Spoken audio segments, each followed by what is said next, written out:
Hello, hello, hello. Welcome to Hot Topics, the podcast where we'll create, inspire, and Transform. there you go. This is Gloria Goldberg, the founder of the podcast Unbreakable Life with Gloria, where I talk about depression, anxiety, and PTSD in a natural way and a holistic way to always make you feel better.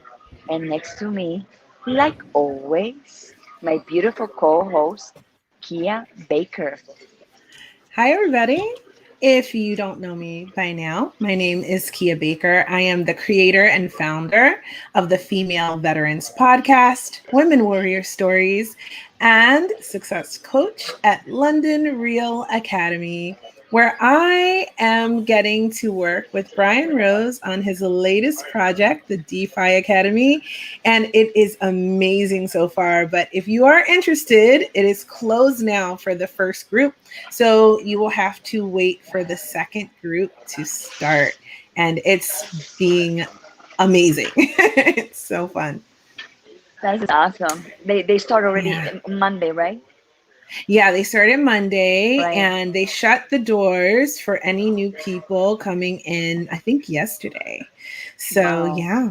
That's Yeah, it's awesome. fun. It's awesome. It's a good course. It's needed. It's teaching so many people about DeFi, about cryptocurrency, about all of it, like every piece of it. So, and you Right. get to invest a little bit and get your feet wet. But it's not about making major investments. It's about making really small ones, kind of, so that you get the mindset right about and risk and investing and capital management Right. and DeFi. So it's really cool to be a part of this and see how many amazing people have joined and are having a great experience. Yeah, that is awesome. Yeah, I'm excited about it. Yeah. So, where are you? Still on an Uh, adventure, I see. yeah. Yeah. What happened was like we are in Osori, like something like that, and we want to go for a have dinner up in the mountains, and when we got up there, like a 20 minutes up to the mountain, the guy said that they closed the restaurant, so we have to go down 20 minutes down, and that road was so freaking narrow. You were driving. I thought you were hiking. No, I was driving. So we went up 20 minutes. When we get there, the restaurant was closed. So we have to go down 20 minutes, and the road was so narrow. And I said, oh my God, I'm not going to get on time. I'm not going to get on time. And that's why I tell you we are running late because I was driving in the dark, and it was super narrow. So I said, Oh my God, to me that sounds terrifying. and then I found a pizzeria. I'm in a pizzeria right now that have Wi-Fi because in the hotel that I am, the Wi-Fi is very bad. And I said, you Hmm. know what? Let's stop in this pizzeria and do the show from this pizza place. So I'm so happy to be here. Well, it's an adventure. Yeah. Yeah, yes. You never know what's gonna happen here. Well, I am excited for you for having all the fun that you're having in Costa Rica. And it's almost like being on the journey with you when I turn on Instagram and I see your stories and all of your cool posts that you're posting. And if Yeah. you don't know about Gloria's Instagram, then you've got to go follow her at Gloria Gold 1111 and go along this journey with her. It's pretty exciting and fun. And I got to say, Costa Rica looks absolutely beautiful.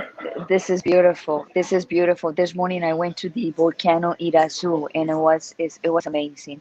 The energy of the volcano and everything in there was like it's other world. And when you go in the top of the mountains, you see all the mountains together, and you are in the clouds, so you feel like you're up there. So cool. It's very very powerful.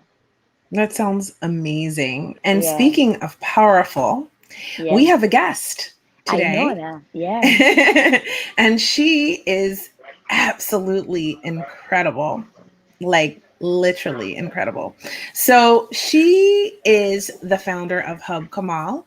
And she is a mother. She is a visionary. She is a singer. She's done like a bit of everything, Yes, like she from is. festivals to creating a podcast to, I love this A term that lot of she has, stuff. Yeah.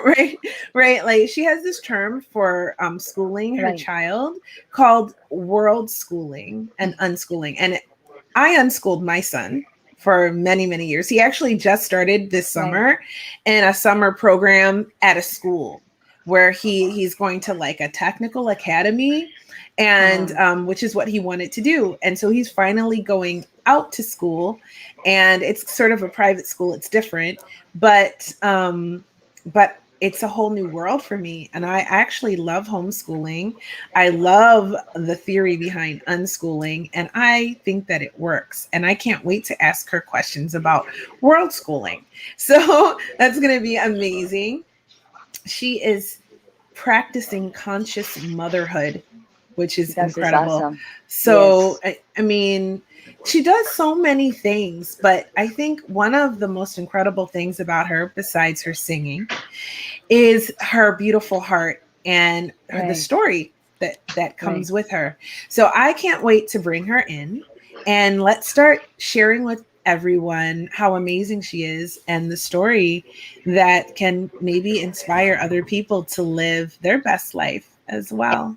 And she's pretty young. And when I went to hear one of her podcasts, and the things that she does, like it makes me like, oh my God, when she have all this time to do all this, you know, very Well, let's find powerful. let's find out. Yes, let's do it. Hello, girls. Thank you so much for the invite. I am so honored to listen what you just said about me. I don't know in what moment I got to this point of my life, but I really receive these words with a lot of love and yeah, consciousness about what I am Right. and what I want to be and what I want everybody to feel every moment of their lives. So thank you so much. Really, I appreciate it so much.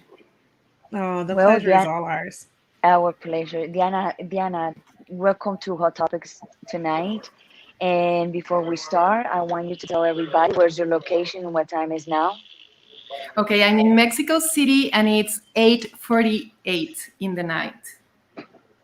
That's just awesome. So, Kia, let's start with the first question. So tell me, honey, you have done so much in your life. We just were talking about that before we brought Yes. you in, but what led you on this path? Okay, so I went out of high school super depressed because nothing was inspiring me. I didn't like anything. I started taking hallucinogens when I was 16 years old. Mhm. And it just like brought all these like it opened to my mind and my heart in so many different ways. I couldn't even imagine this was going to happen. I think there was something in me since I was very little, since I was born. My mother was putting in me this message of I was the warrior and I was here to learn how to love. Like she was always putting this image on me. Like she would say, when I was carrying you, you were a really like 5 months and you were moving your little feet when you saw people like just like super excited, like, yay, party. So I just, recreated this message as we all do and sensed this, and I'm just pleasing my mother. Psychology is not approving me. So yeah, but I'm really happy because the mission that I've gotten is really true, really truthful, and I think really empowering too. It's not easy because to learn how to love oneself unconditionally and other beings, I think is the hardest thing for me. So yeah, I went out of high school. I was super depressed, and I was DJing at that time. So I was looking at this whole rock and roll scene, and I just decided to start traveling the world. I said, like, yeah, I'm going to Ibiza. So I just came down, running down, and I said, Mom, I'm gonna go to Ibiza, but I've never gone out of Mexico. My family are musicians, so I went to Ibiza. Oh, okay, my light is off. Wait. It's not coming back, but I hope you can see me well. Okay, so I went to Ibiza like 2 weeks after. I just sold my car, and then I think my journey really started when I arrived to that island in December. There was no party at all. Of course I didn't know that, but there was the ball of dust like crossing the highway, and I was, oh my gosh, I just want to go home. I was so young. I was feeling very, very, I don't know, like old, but as soon as I got in the plane, I was like crying, like, where am I going? I'm going alone. So I think that island inspired me a lot. It's not easy also to be traveling. I started traveling and I didn't stop in the next 10 years till I was pregnant.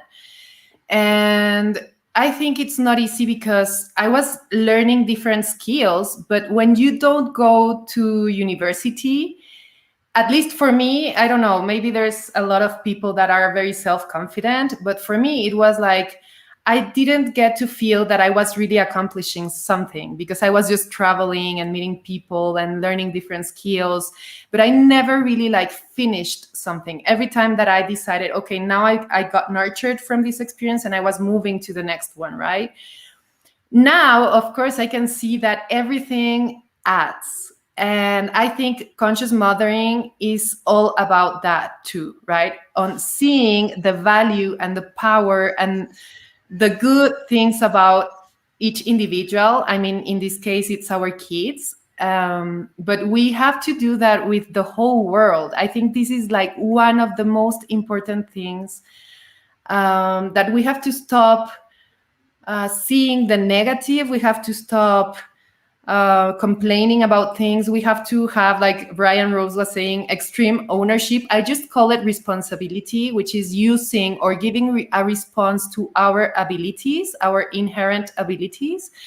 And I think life is all about that, like just learning, okay, I have this ability, I have to use it. And then when you use it and you start sharing it, you realize how powerful you are, right? So yeah, I don't know if I answered. I talk too much. You can just say like, no, you're good, honey. So because I wanted to know what got you started. So you just took off after high school and decided you were going to go somewhere new, and then you just kept traveling. Where were some of the places that you landed? I basically stayed living in Ibiza for those like 9, almost 10 years. Mm-hmm. Of course, I traveled around Europe, and I always liked traveling alone because I didn't like, like having to wait for someone else or just like planning over someone else's plans.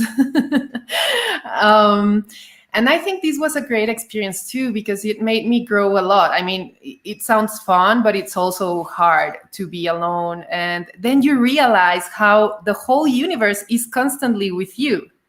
And I was talking to the rain, and I was talking to the birds, and I was talking to, like all the elements constantly, because I was feeling very lonely in some way. I was missing my family. Like I had this conception that because my family and I are very united, I had like this pink bubble childhood in some way. Of course, we all have problems. And in the end, when you start like observing yourself and your character and, like all the personage that you built, like you realize, oh, I was just defending myself because I thought I was not being loved.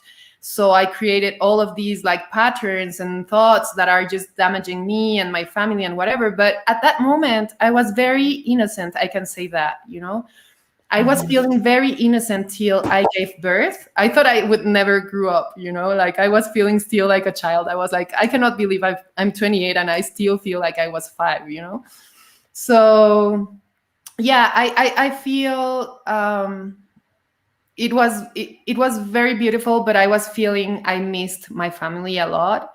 So it was not easy, but it was very, very nurturing. Amazing. So you just went off. I can relate to that because when I was 19, I just left my family and went to the military. Right. And I just went on my own. And from that point, I never went home, really. I went to visit, but I was just on my own from the time I was 19.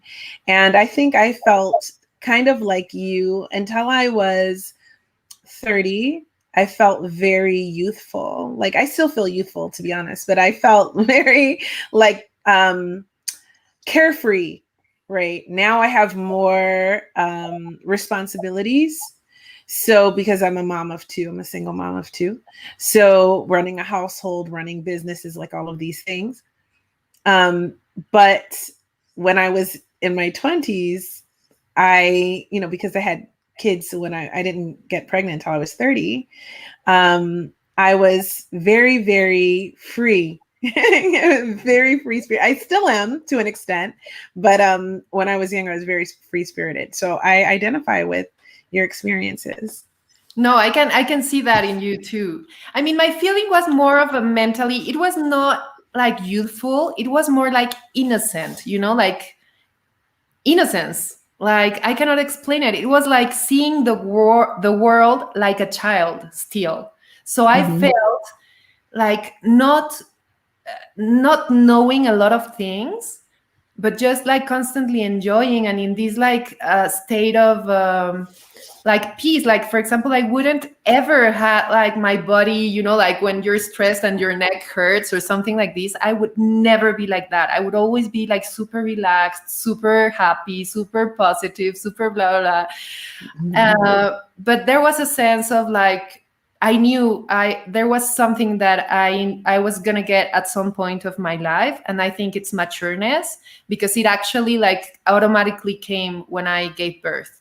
I just suddenly changed from that moment on. I was like a woman. I had like this. Giving birth is the most amazing experience someone can have. Well, I will tell you, both of mine were rough. But actually, the second one wasn't that bad. The pregnancy was difficult, but and I of course had C-section, so that's really hard on your body. But I was incapable of having natural birth. So the first time I didn't know that.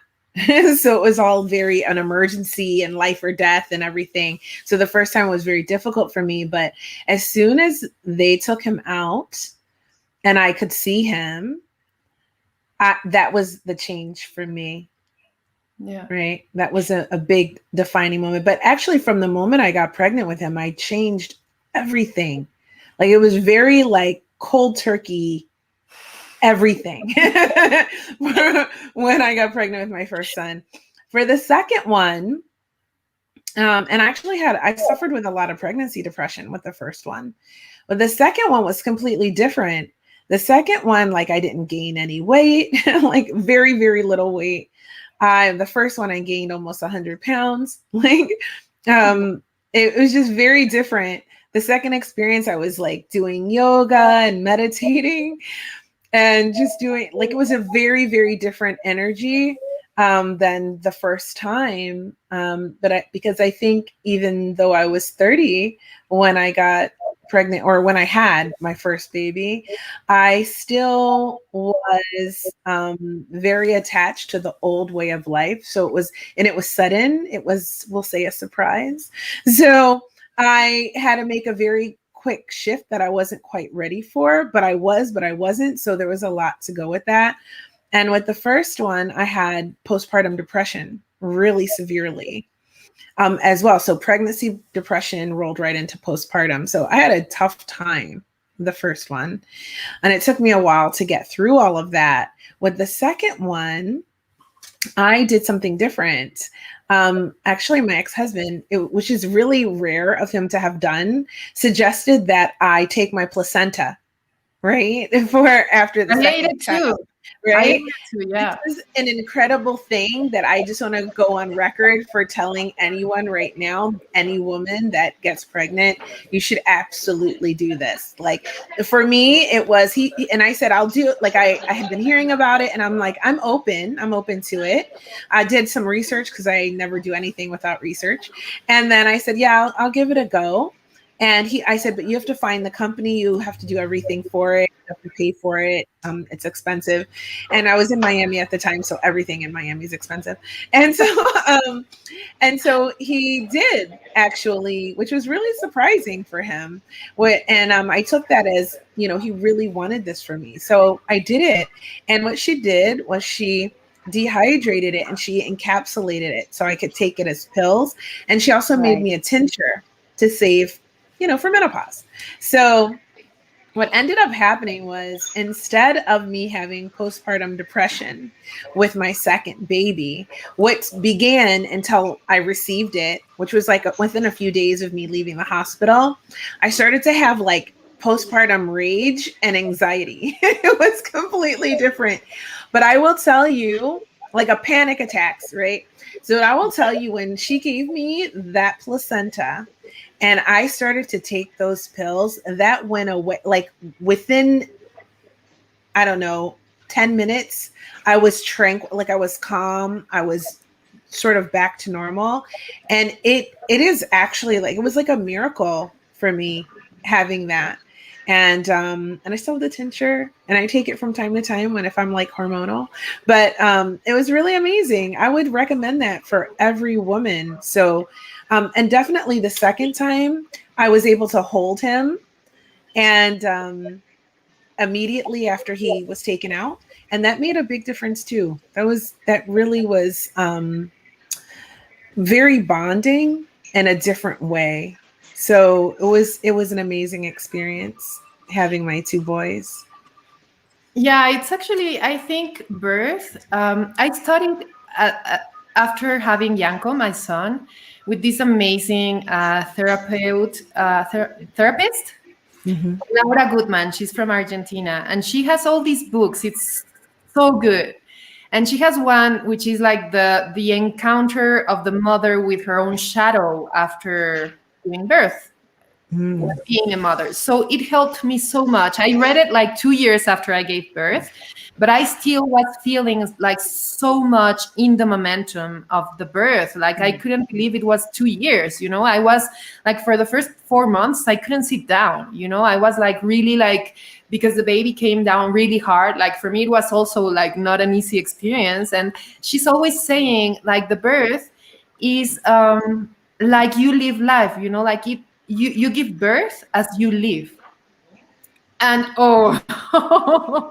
it reflects so much things about oneself also. It's like the opportunity of healing so many different like patterns and thoughts that we keep like holding to, right? And I feel like we always have that opportunity. I mean, we can always do it, but it's just like so noticeable at that moment, right? I was reading like books of like the birth without pain, like singing with the birth and everything. And in the moment, I couldn't sing, like it was in my house. There was the how do you call the woman that's helping you giving? The midwife. The midwife, yeah. Mm-hmm. She was there, and they were leaving me the house. Like for me, they were in the other rooms. And I couldn't stand anybody touching me. She was trying to make sometimes some massages to me. And I was like, no, don't touch me.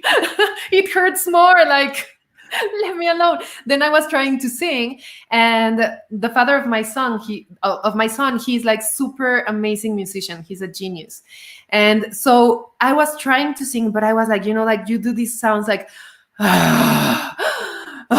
and then everybody started singing in the circle. All my family was there, and he was just harmonizing in between. Like he was doing beautiful sounds, and I just remember the vibration of everybody like doing different sounds, but he harmonizing it. And for me, just receiving that vibration, it was like, wow, that was the thing that was helping me, but it was really, really painful. So I get what you say. And also, like for a lot of years, I was like very resentful because like my relationship to him was not healthy. So we were fighting basically every day since I met him, basically, like 6 months after. And we had to heal these like things, and we just got over it like 1 month, ago. So it's like 10 years of practice, constant practice of, correcting my own thoughts about him, about myself, about the situations, about everything, just taking responsibility as much as I can, you know. And it takes time, but it actually heals the body, because the body is just an expression of what we're thinking, of our mind. And it heals, of course, the emotions, because as much as you think the way in a different way, your emotions will be different.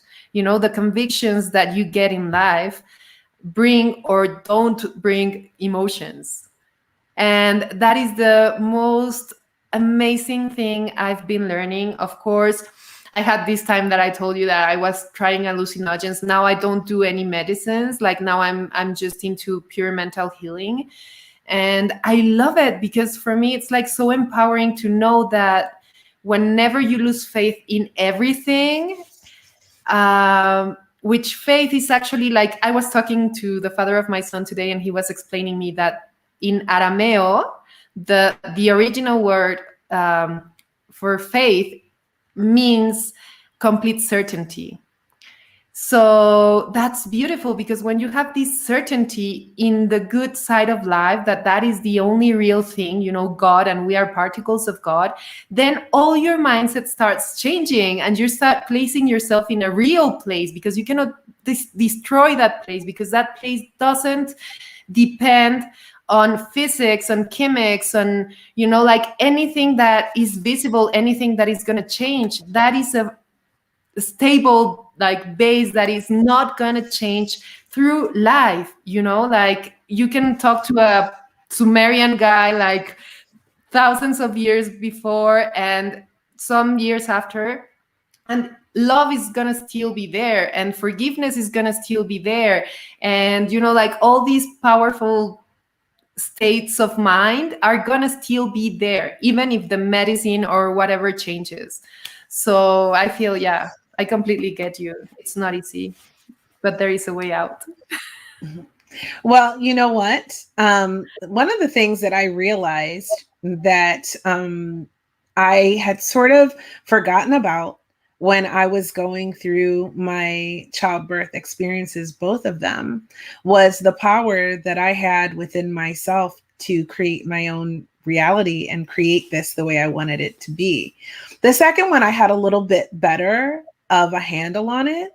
But the first one, I felt completely out of control. And that led to a lot of negativity and outcomes that I would preferred to have been a different way. But the whole time I had complete control over all of that.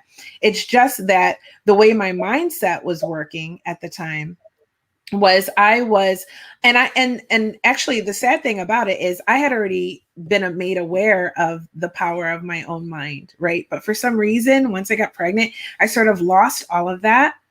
And I sort of started letting my subconscious mind, which was full of darkness and negativity, create for me. Because if you don't take control and create your own life with your thinking and your actions, then your subconscious will do it for you. You'll be on autopilot, which is how I felt. I felt like I was on autopilot, like I was going through every day and just like a loop of not reality, but it was like the days were just passing and I felt almost like a robot. Like I was so not present. And it was because my subconscious mind was just doing it because I wasn't in control. I wasn't taking my power and creating my life the way I wanted it to be. So one day I woke up, right, from that autopilot mode and realized that I wasn't living the life that I wanted to be living. And I set about changing that because I did know better. So even if you know better, sometimes you relapse into old ways of thinking, old ways of being. And it is like kind of like what you were saying about your son's father and yourself, working through things within your own self and your own issues, you know, that actually help you deal with the other partner better or deal with a life better, and finding that happiness, which is something that you say, happiness within your own self, right? And being able to not look at my my ex-husband, he's making me unhappy. I'm so unhappy because of him. And taking maximum accountability or responsibility for that and saying, I'm unhappy because I'm doing this to me because of what I'm choosing. And if I want to be happier, I have to work on myself and feel better about myself. And then once I feel better about myself, I'll choose better for myself. So, Yeah, and yeah. you know what I've been learning lately? Like, it's more about the thoughts you choose. It's not about the things you choose, because the things are just like every time we see something, we're just seeing what we think about that thing. Mm-hmm. So I think I agree completely with you in the way the habits, which is this autopilot that you're saying, like we have to be reborn, like we have to uh, rebuild our habits, which is like a continuous effort of goodwill, like literally. Because of course, when you're depressed, like you don't want to feel good. It's like you just want to be in bed. You just want to blame someone for whatever you're feeling. You just want to feel pity for yourself. You just want to victimize yourself. Like I remember my best friend and I would have like this character. We would make fun of ourselves with this French girl. Like every time we were talking bad about our ex-husbands, we were like feeling like French girls, like, oh yeah, because this is a complot. I think he wants to help me.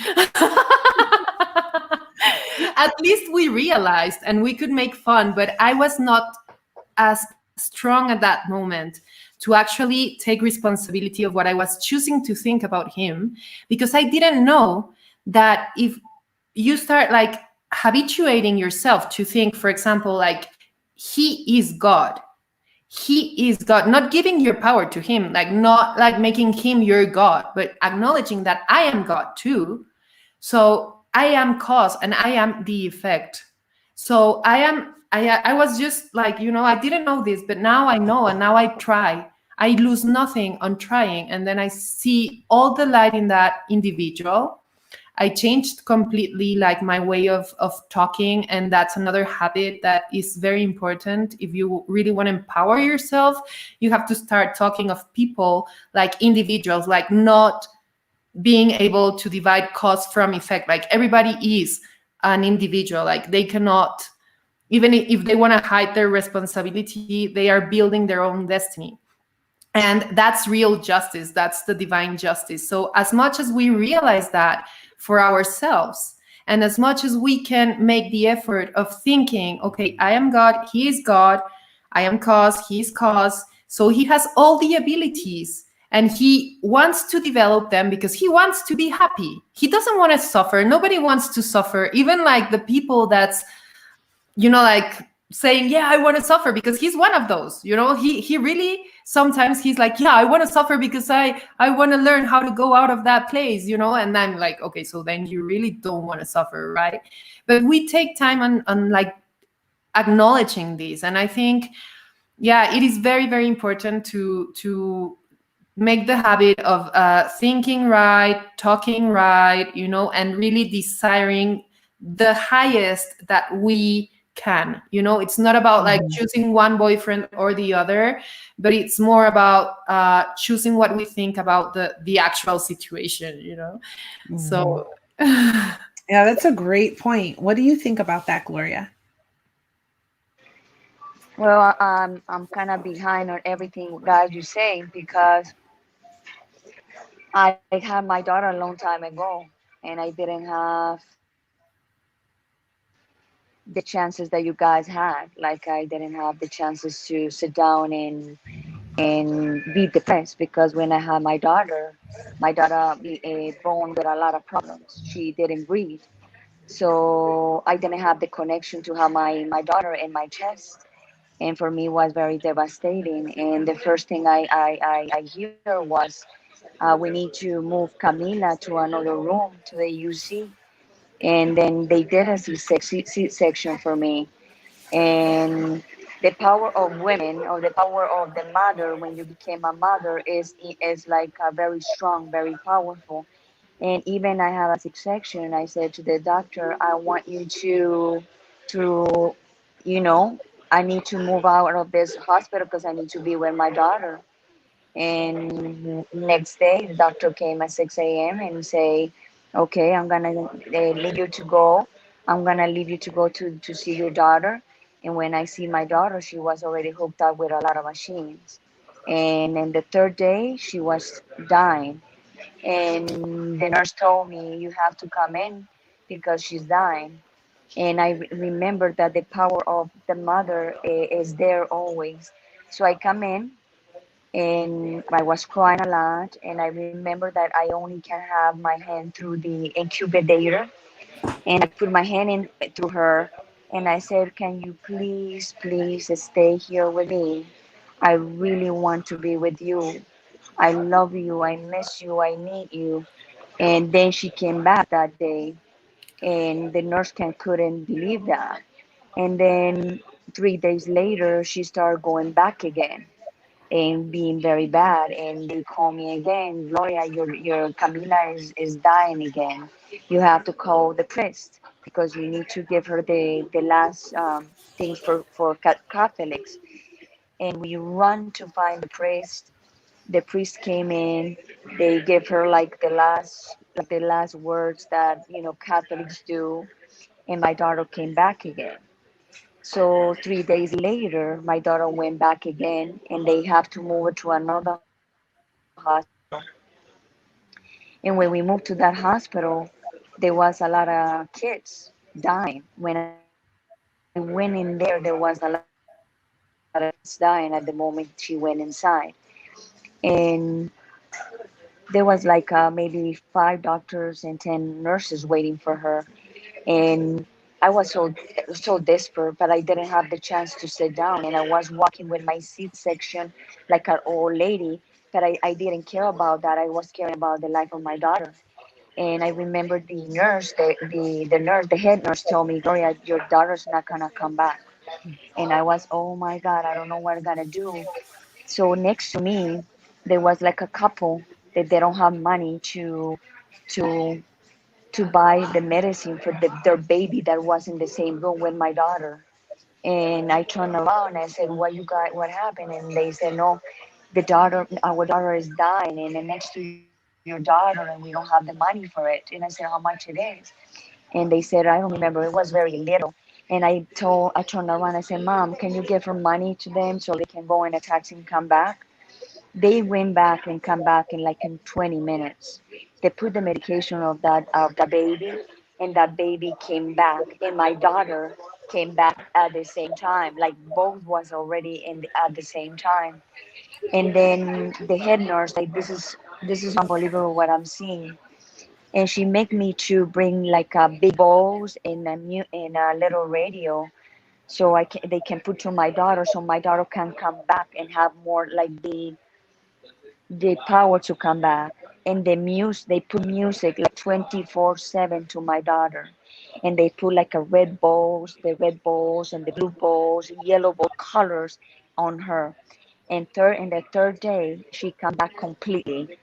And the nurses and everybody was amazed of the story that it was a lot of stories in there. And No. for me to be able to be in there in the hospital, I asked the nurse to say, can you please leave me here? I want to be here because I don't want to go away from my daughter. Then she said, yes, but you can't, you are the only one that can be here because we're not allowed that because we are in the UC. And I went to sleep in a bed where next to me there was a kid named Camilo. And Camilo was 8 years old. And I said, why you are here? And Camilo say, because I'm gonna die.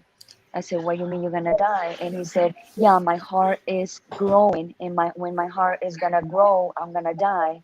And when he said that to me without fear, without like the way we all humans do, like, oh my God, I'm gonna die. The kid was even like happy, and was for me like shocking to see that. And the very next day, the doctor came to me and said, Gloria, Camila's fine. You can take her home. And for me, I take her home and I sleep with Camila for a month after that. in my chest because I couldn't leave her. I couldn't, and it was very powerful. All the problem, all the event that I have, having my baby, having my daughter. So I didn't have a rest and have time to think about anything. It was almost just only for her, for her, for her, for her, and then I just lose myself. I don't care about me anymore. So that was part of me having my daughter. That is amazing. I project myself with that because I had like so many respiratory problems. I was gonna die the same way as your daughter when I was one Yeah. year. So I completely And my Wow. daughter and my daughter with that event, she had problems in her left brain, that she have memory problems, but it's minimal, but you can tell that I didn't care because she was alive. And let me tell you, Yes. I passed like 30 days after she born, like big time turmoil, like I big can just time. imagine. Oh my she God. I've never heard that story. That's crazy. I'm hearing the first time. I'm like, wow. yeah, I mean she can always heal that. If you want to contact me, I can help you with that if she wants to heal. Yeah. The thing that the most I feel that I needed, it was the connection, and it's very important for mothers that are listening to this. The most important moment when your baby born, is the connection right away, like right away. And I didn't have that. And I know Mhm. growing up and through the years with my daughter, I knew that that connection was missing. And it took us a very hard moment for us to settle down together. Now we are better because she's 28 years old, your age, Diana. And it took us a long time to get connected, just because that disconnection from the beginning. And people Yeah. don't believe in that. Wow. I No. mean, I feel that too. I think that's probably what caused my postpartum The was connection.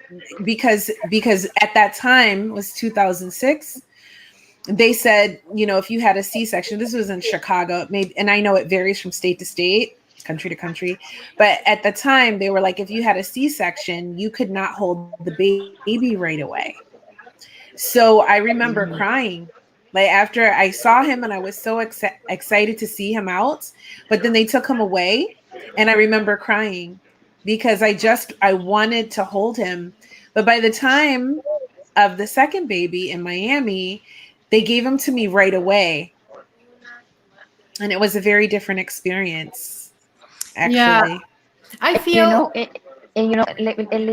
another thing that I'm here remembering, like when you became a mother, the first instance for you to be a mother, you know exactly how your baby is coming. Because when the doctor pulled my baby out, I knew that this was something wrong. And I was like tied because they tie you down.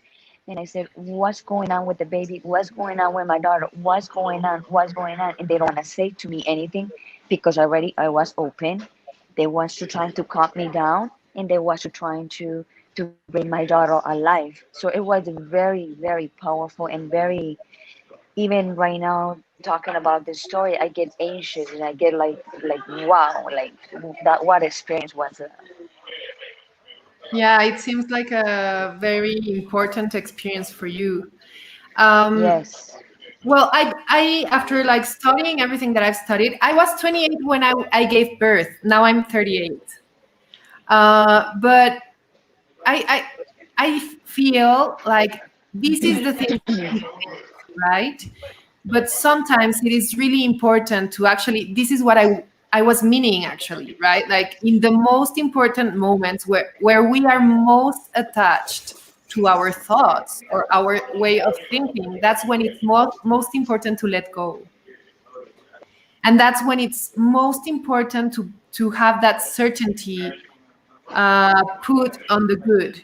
Like just, if you want to call it faith, not faith in an outer God, not faith in something that you have no control over, but like faith on yourself and your capability of like actually experiencing a different reality. And I think that's what we are like learning right now, like in this exact moment, like the three of us, because it's the moment that we are talking about it. So I don't know, I completely feel you. I feel when we are in these difficult situations, like right now a lot of people is going through a lot of fear, or you know, like a lot of discordance in their minds, you know, like they feel hate for other beings, like and like just hear about someone hurting them. It's the most important thing to actually keep that certainty that everything is good, you know. Yes. Absolutely. I'm so anxious right Oh. now. Really anxious. I'm gonna put mute so I can breathe. All right, my love. So, okay, I have another question for you, Diana, because I actually didn't mean for us to start talking about motherhood, but we flow. So that's what happened. All right. It's funny because the largest part of our audience is men. So I hope that they are taking away something of what happens to their wives when they get pregnant, right? And that way they can be more loving and supportive during these times, right? Because we go through stuff.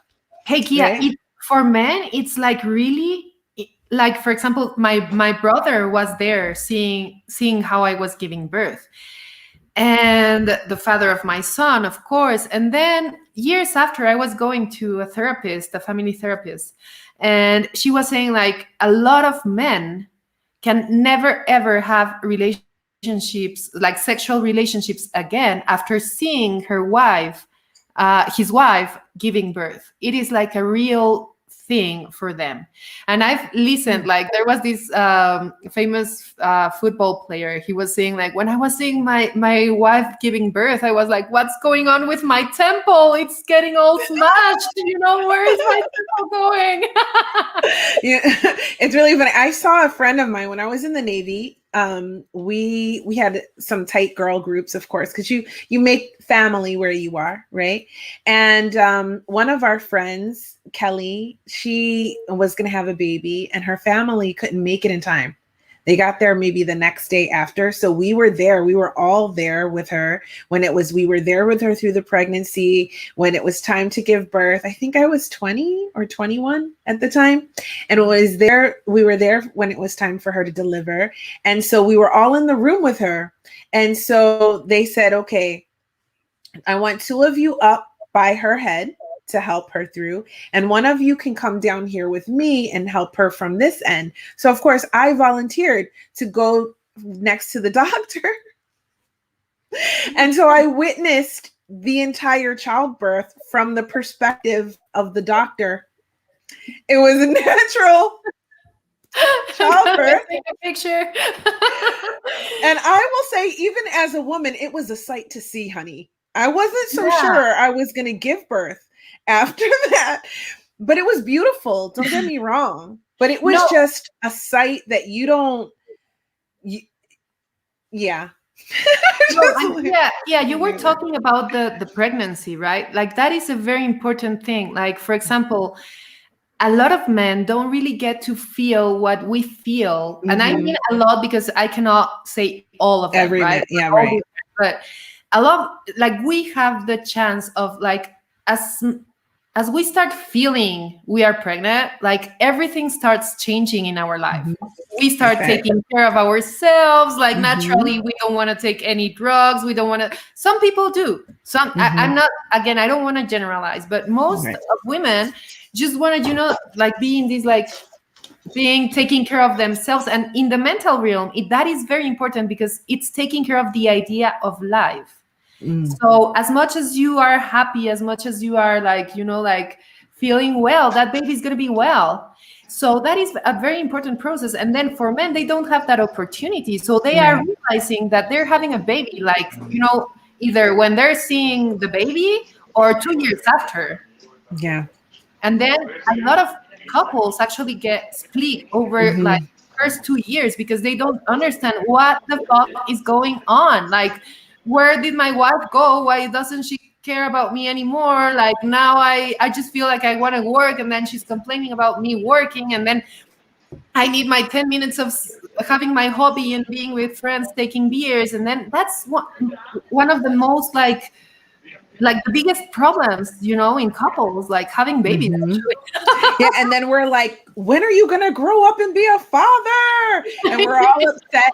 You know what's really amazing that you brought that up? Because yesterday on Hot Topics Live, we had the Quantic family, and they actually help couples. And one of the things that they do is during childbirth, they help coach them through how to engage the father so that he can be a part of it from pregnancy through the childbirth and after, so that that doesn't happen.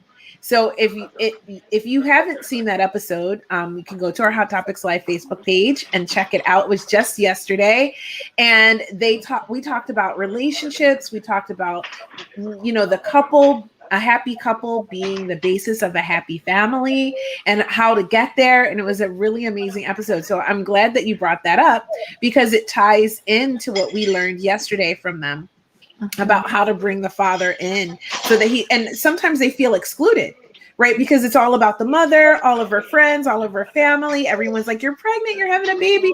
And it's the mom, and she's bonding with the baby. And he's really excluded from the very beginning. Oh, right? But not just that. Like, it's not just the mom, it's the baby. So most of the women also feel lost, because they feel no one's holding the space for her. Like, once the baby's born, it's like everybody all that attention. Nobody asks you how you're feeling. Right. When you're pregnant, all eyes are on you. When the baby comes out, it's like, oh, forget about you, the baby. So you got the mom feeling lost and alone. You got the dad feeling left out and detached. And it's a recipe for disaster if you don't create a different way of being. So, but it's very, very possible. It doesn't have to be like that.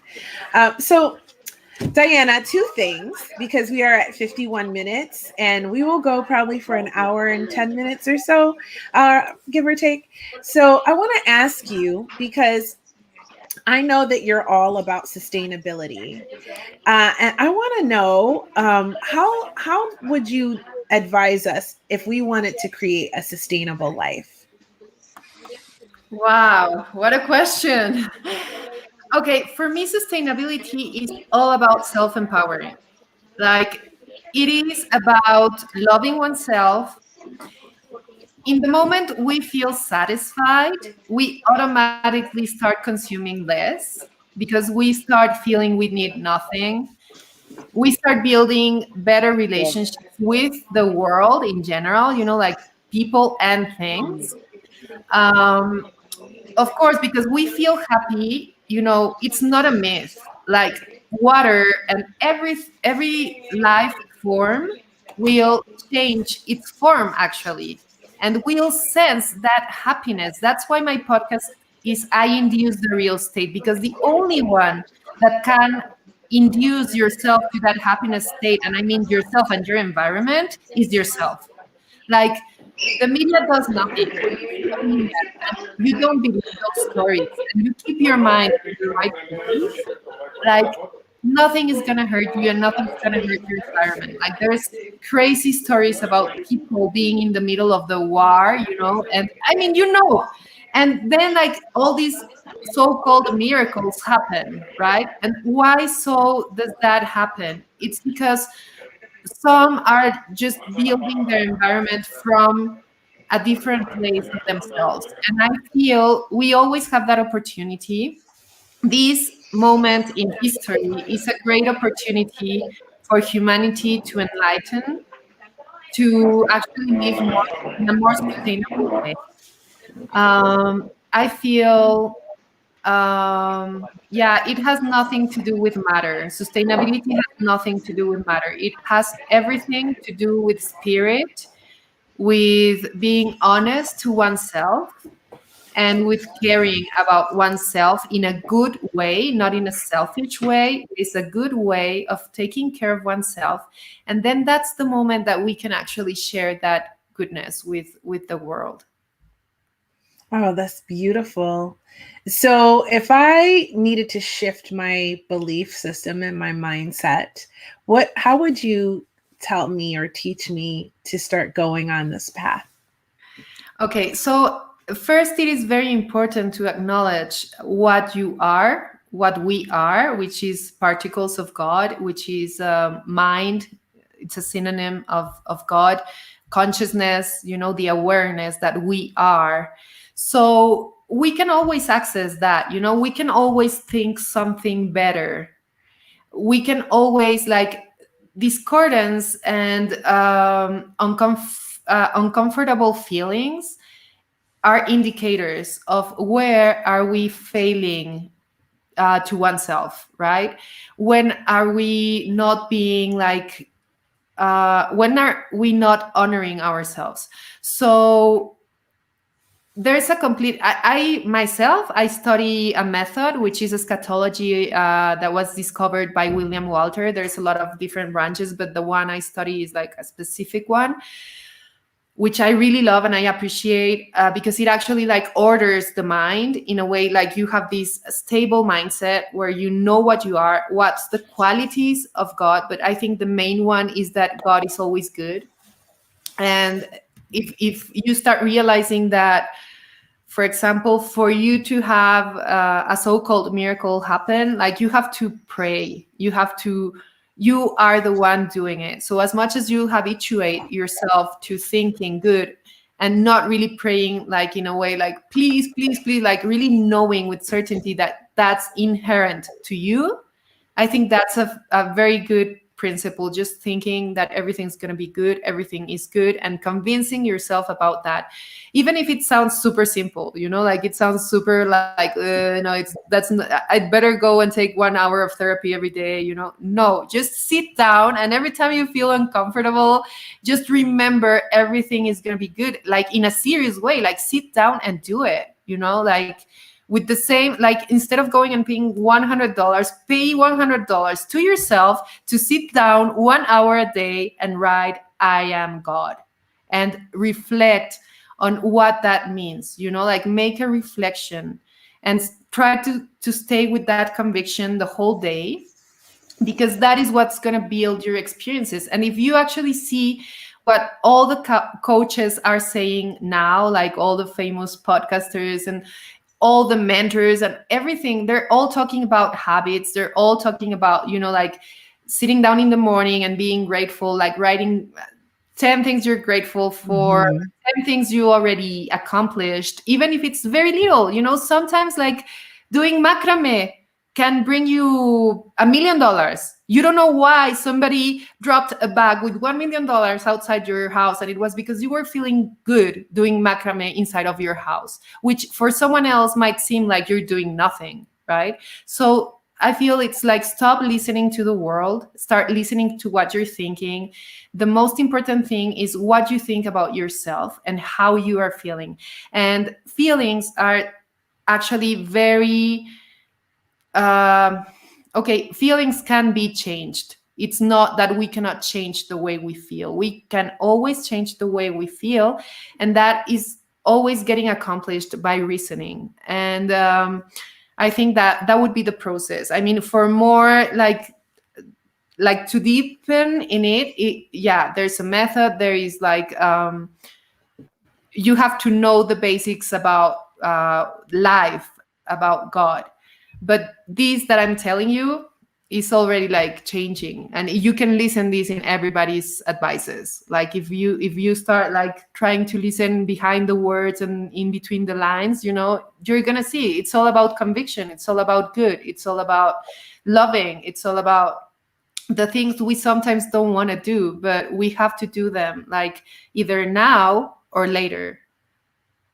Because yeah, I'm so sorry, but like death is not even real. Like we are not gonna die. Like for the people that believe that we're gonna die and we're gonna rest in peace, oh my gosh, no, we are not.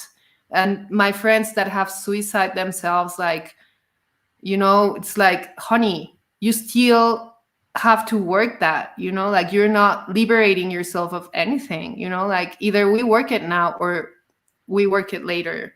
So I feel it's like growing up, taking responsibility now or later. But we have to do it. So the sooner, the better. Absolutely.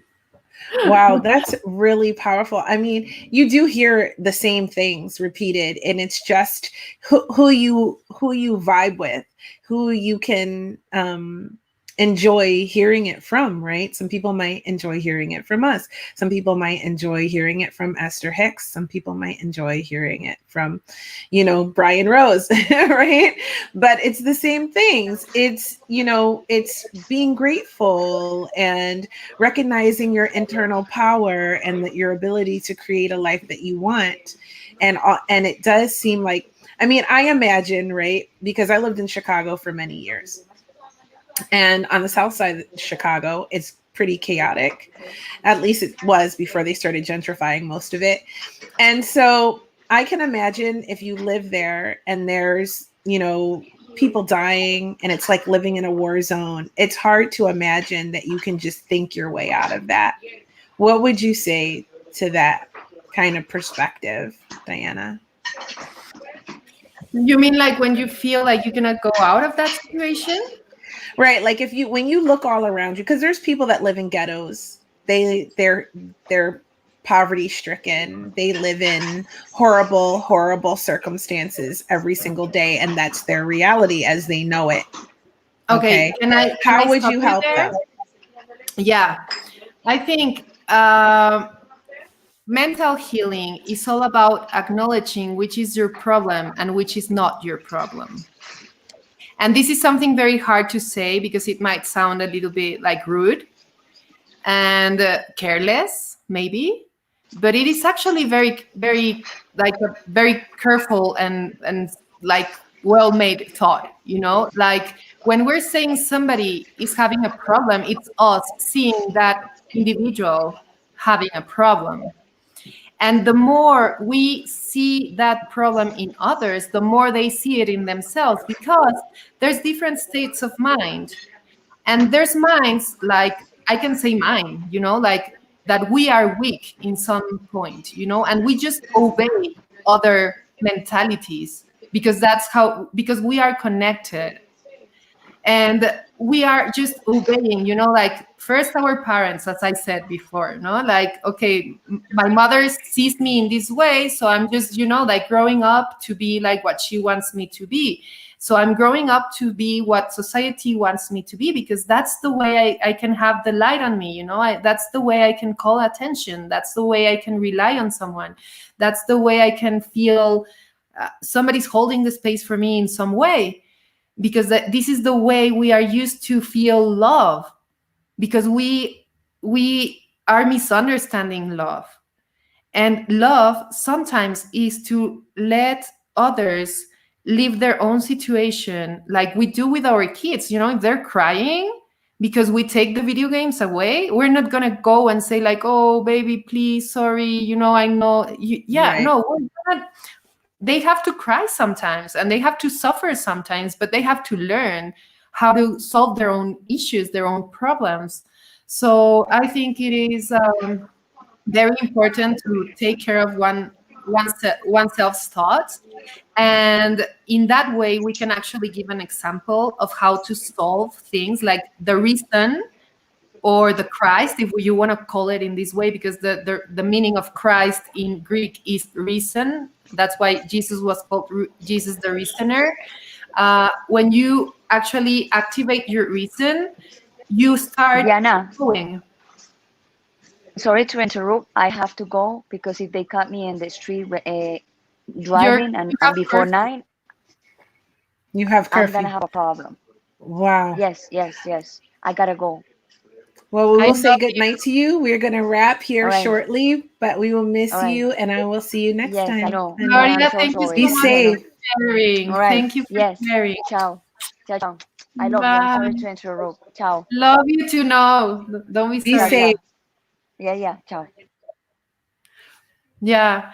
So, yeah, I feel one of the main problems in the world right now is we keep trying to save each other. And who actually knows what's the other's problem? Like just you can know what's actually bothering you. Sometimes you might be angry and you appear to be sad. Sometimes you might be smiling and you might be super, like, I don't know, angry. Actually, you can be, like, you can be smiling and you can be threatening someone instead of, like, so it's actually you who can unfold your own being. And the more we start seeing others instead of observing ourselves, the more we recreate history. So, And so I guess my question is, so let's say if it was me, or let's say if I was living in a situation where my perspective of it was less than what I wanted it to be. It seemed like I could never get out, because I know that when you're struggling, sometimes it feels like you can never get out. What would your advice be for me in order to get myself out of that situation? yeah, that's more simple, because you always have something that you believe that can heal you. And because remember, I was telling you about the certainty, the feeling of certainty, that conviction in good. For example, for me right now, because of my type of character, I lost at some point the faith in everything, right? Like I went to, I don't know, if I had a health issue, I was going to the doctor, and then he couldn't even diagnose me, like I couldn't even get any more diagnosis. So I was like, okay. And then I had allergies, like since I was super little, and I had all these respiratory problems.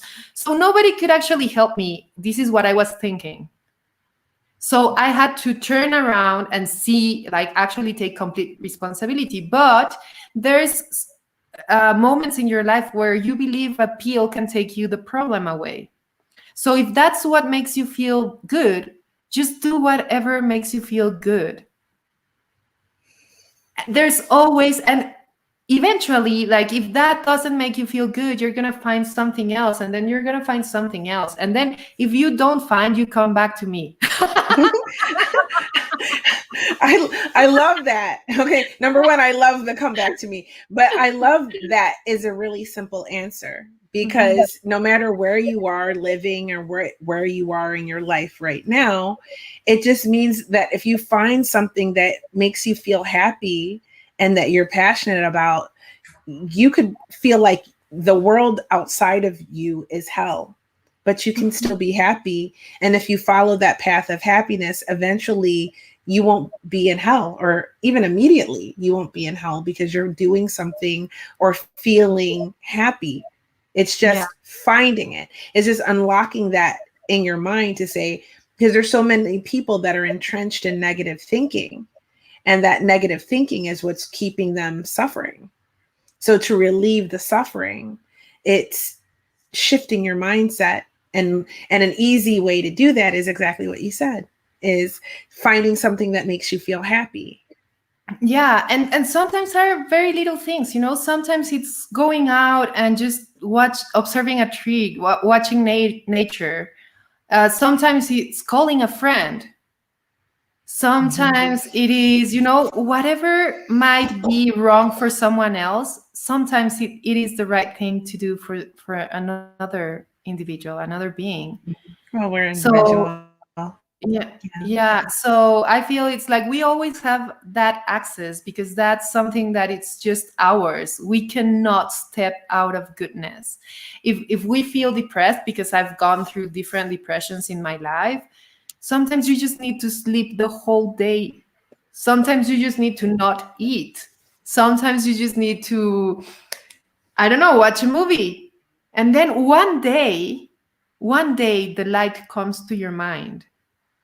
But the thing is, we keep resisting, we keep thinking like, what can I do? What? It's like, like trying to like, somebody help me. And then you already have the answer, it's just like letting go. Like, okay. Yeah. Light always finds you, because you are light. That's beautiful. So One of the things that I love is singing. And I have been taking singing lessons for the last year. And so I have really been developing and learning a lot. But I know that you have a very beautiful voice. Oh. And I just wondered if maybe you might sing something before we close the show today. Just a little bit. For sure. Yeah, it's a pleasure for me. Yeah, that's something I want to do more. And I've been encouraged by you, by other friends since I started the podcast. So I really appreciate it. I really do this with a lot of love for everybody that's listening. I don't know what would you like to hear? Like a Cuban Anything song that and a comes to Macedonian your song heart. or a Mexican song. You know what? I will let the divine choose, and you pick since you are God. Okay. Okay, so Macedonian song. And there it is. Yeah, this is actually a song. I love the Gypsies, right? And because I love how they are a tribe that has been through a lot of suffering, and they have this culture of actually letting go, you know, like detaching from everything. My sister has had the opportunity of living with the original tribes of Gypsies in the desert of Rajasthan. And they live, you know, they don't know their age. They don't know their, like, you know, they're just like being in life. The more they come to the West, or the more the West gets them, the more they start going into ignorance. But they're very, very wise, and they have spread it all over the world, and they have like mixed with the culture in those places. And this song is from Macedonia, like from a singer, an amazing singer, Esma Rejepova. I for sure said it wrong. But it talks about, it's like cursed destiny. That's the name, right? But I love how Gypsies, they sing their pain and they transform it through art. So that's why I'm going to sing this one. Okay. I love that. And I don't know if I'm going to catch the tone. So if I stop, I have to go up or down. Okay. Nemam komun taja kašam, moj ta prikazna. Grudka vgradiš, to mi te, si ta si bolesna. Vladi perfume, ludi perfume, i se sakavme. Večna ljubav, durdu groba si betu bavme. Neko i rekao, večna ljubav da me javide. Kleta sudba, kako savja nas ne preseče. Wow. I have to go down. Doi se samnina, pusta tudina, asat nego, prasna kuća mali dečinja. A dečinjata, si prazna. Drago vida, svojo tatko si posakam.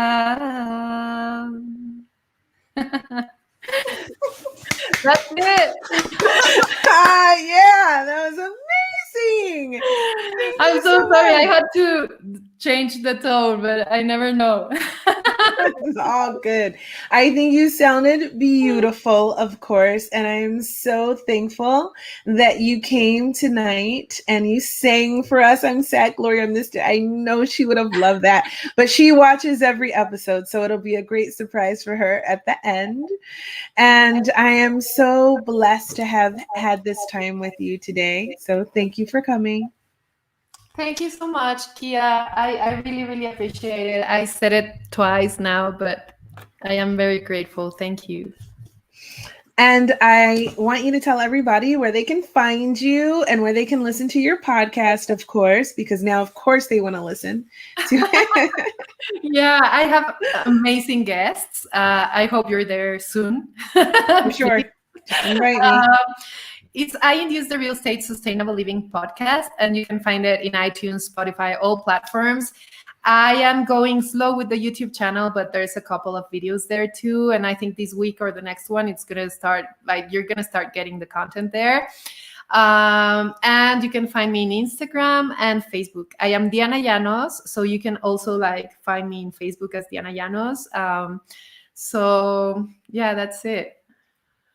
Oh my gosh, honey. Well, I gotta say, that has been a real pleasure to get to connect to your energy again and spend some time with you. And we absolutely have to keep in touch. And I will love to come and be a guest on your show. I will make time for you, of course. Once you have been one of my students, you are always family to me. So I can't wait. Experience. Like being your student is like real inspiration. Thank you so much, Kia. Oh, babe. I love you so much. Thank you for coming. I'm going to put you in the green room. If you have time, once I will close the show and then we'll have a proper goodbye. If you don't, I also understand and I will keep in touch and catch up with you. I do have. I will wait. All right, my dear. I Thank will you, everybody. See you we are Hub Kamal, the perfect hub. So beautifully said. Stand by. I'll be right there. So, well, that was fun. And it looks like I'm wrapping the show on my own today. So I will just say thank you all for listening and watching. And if you've made it this far, well, then you should absolutely just follow. You should follow. You should absolutely go to YouTube and subscribe.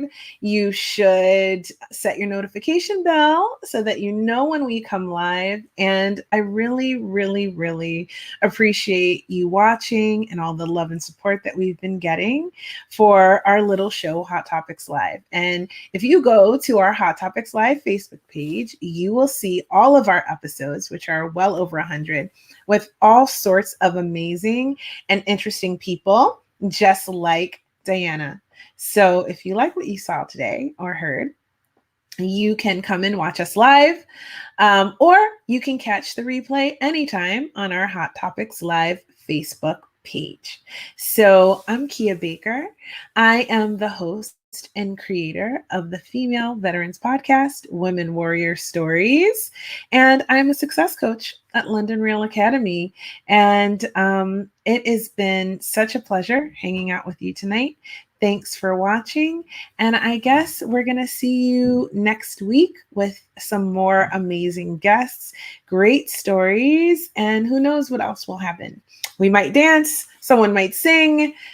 We never know what's going to happen on Hot Topics Live. So have a great night, and we will see you next week.